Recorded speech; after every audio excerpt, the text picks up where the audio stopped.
Agar tepat sasaran, pembagian bantuan bahan pokok yang dilakukan anggota TNI dari Kodim 1408 Tabes Makassar langsung ke rumah sejumlah marbut masjid dan guru mengaji yang ada di kota Makassar.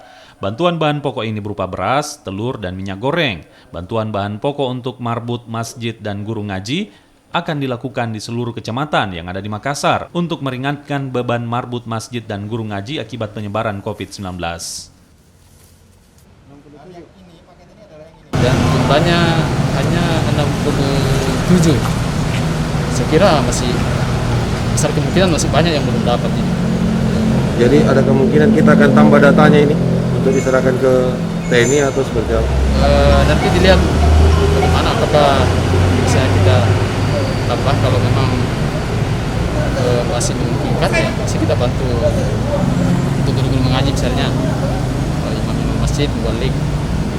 Kami dari Yayasan Pandu Sakti 97, yaitu lulusan Akademi Militer tahun 97, pada sore hari ini memberikan bantuan kepada mubalik, takmir masjid maupun marbot, serta guru ngaji, dan anak-anak panti asuhan dengan jumlah sembako yang kami berikan, yaitu beras 1,2 ton, minyak goreng 130 liter, nata de coco 100 kg, susu 100 kaleng,